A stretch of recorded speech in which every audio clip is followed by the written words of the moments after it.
All right, we are going to look at the quiz questions that can be found on the Vertex form for the Ingenuity lesson.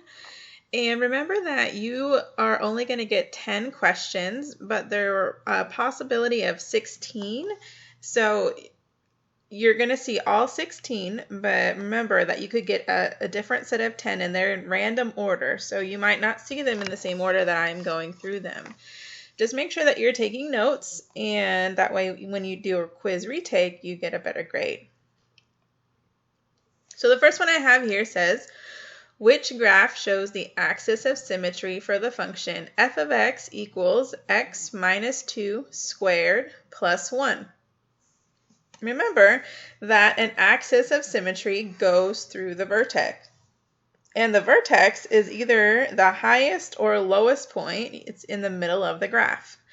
So we want to graph this and see which of these dotted lines would go through the vertex. And in order to get to the graph, we need to go to Google Classroom. And you're going to just click on classwork. And over here on the left, you'll see calculator. And that is how you get to your graphing calculator. Okay. So it should pop up here, maybe. There we go. Now, you can type the f of x part, but you actually don't have to. You can just type x minus 2 with the parentheses, and then squared. And it starts graphing as you go, and it's not going to show you a u until you put square. So if I use my little keypad here, and I pick squared, okay, x minus 2 plus 1. So I want to see, where is my vertex? And it's over here at 2, 1, which means I need to choose the line that goes through x equal 2. If I click here, I can graph another thing. And I'm going to graph x equal 2 and show you how it goes through the vertex. So that's what you're looking for. You want something that goes through 2.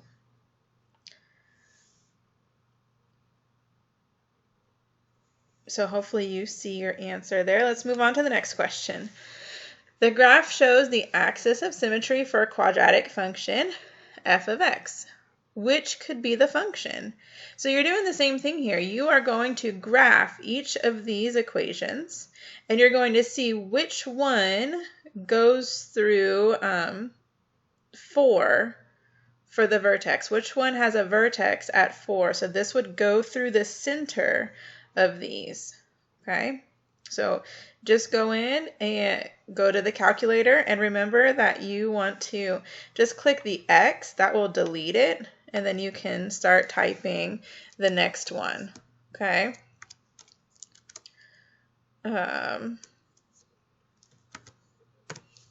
Right? Okay. The next one, Sanjay begins to correctly graph the function f of x equals x plus 1 squared minus 3. Based on the axis of symmetry and the vertex, which could be Sanjay's graph? Okay, so really all you're doing here is you're going to go back to the calculator, you're going to type this in, and you're going to see which does it go through which of these points. These are all different, so just see which one it goes through. The next one, which graph represents the function f of x equals x minus 5 squared plus 3? So again, this is just a calculator question. Go to the graph and type this in and just see which one of these matches. Okay, you're looking for the point. Notice that this point here is 5, 3. Okay, this one here is 5, negative 3. This one here is negative 5, 3. And this one here is negative 5, negative 3. So just pay attention to the points. Okay, over what interval is the graph of f of x equal negative x plus 8 squared minus 1 decreasing? And if we go to our graph page, negative x plus 8 squared minus 1,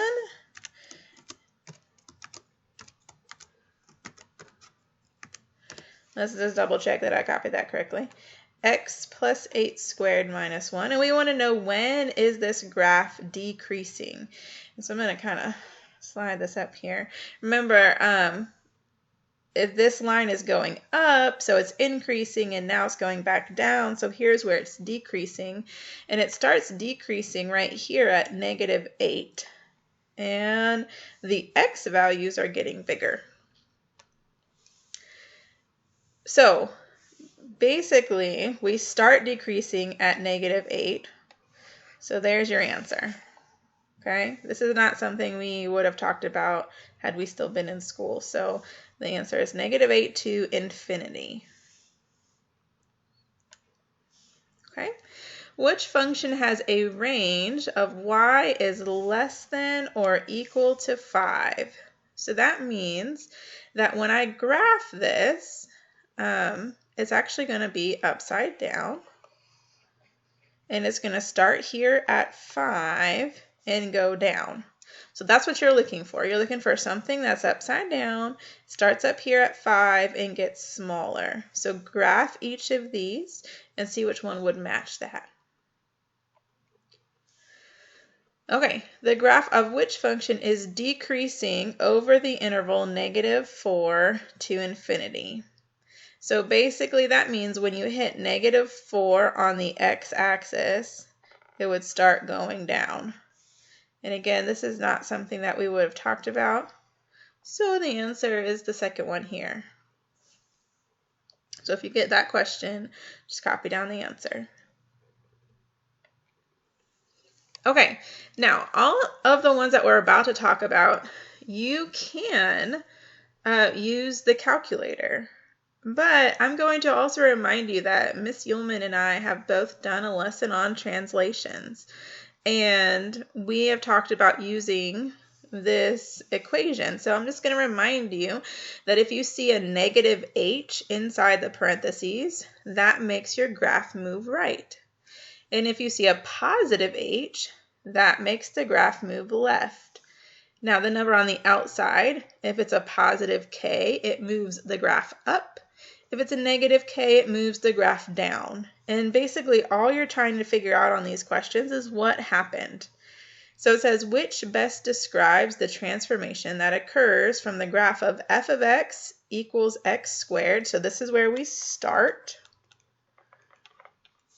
to g of x equals x plus 3 squared plus 4. So this is where we end. How do I get from the red to the green? Well, I move which direction and how many, and then I move which direction and how many. So I'll let you figure that out. Okay, same thing here. I left the hints up here.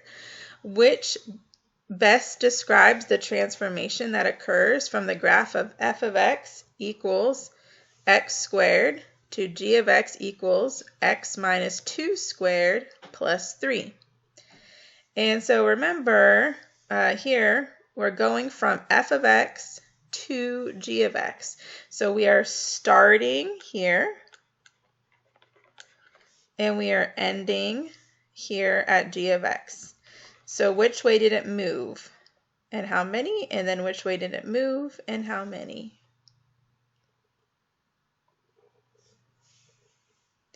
Okay, what value represents the vertical translation from the graph of the parent function f of x equals x squared to the graph of g of x equals x plus 5 squared plus 3?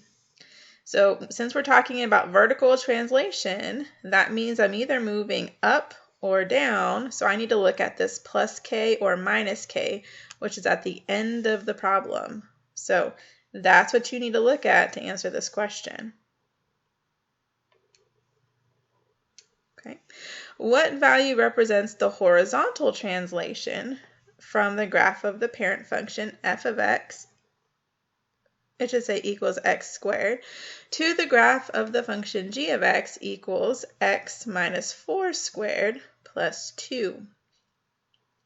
Okay, so horizontal, that's your left and right. So you're going to look at the number on the inside, and remember, if it's a minus, then it moves right. Right is actually a positive amount. Hint, hint, hint. Okay, the next one. The graph of g of x is translated to the function f of x equals x squared. The vertex of g of x is located 5 units above and 7 units to the right of the vertex of f of x. Which equation represents g of x? So which one is 5 units above? So again, you can graph them. And 7 units to the right. So if I want it to move up and I want it to move right, I need to have these different things. And I need to have the correct number. Okay? So that's my hint. Graph it if you need to. Next one. What is the equation of the translated function g of x if f of x equals x squared? So here's where we started. Here's where we moved to, right? This is our end. What happened? Remember, if I want my graph to move up, then it has to have a plus number at the end. How many did it move up? That's what it would say at the end. Okay, if I want it to move left, then I have to have a plus h inside. How many did it move? Okay, next, the graph of f of x equals x squared is translated to form g of x equals x minus 2 squared minus 3. Which graph represents g of x? So this was just the parent function, right? You don't even really need to pay attention to that. And this is the one that you need to graph. Okay, so if you graph this one, which of these matches? That's all you're going to do. Go graph it, and which one matches? Okay, and let's see. The graph of f of x equals x squared is translated to form g of x equals x minus 5 squared plus 1. Which graph represents g of x? So again, the same thing. You really just need to go to a graph page and type this one in. You could use some of this information to help you and just see which one matches. That's all you need to do. And the last question. The function f of x equals x squared has been translated 9 units up and 4 units to the right to form g of x, which represents g of x. You can graph these and see which one moved up 9 or right 4, or you can use some of this information. If we want it to move up, we want it to move right, then it's the two things I have left. So think about it. Where would they go in relation? But again, you can graph them in the calculator. Okay?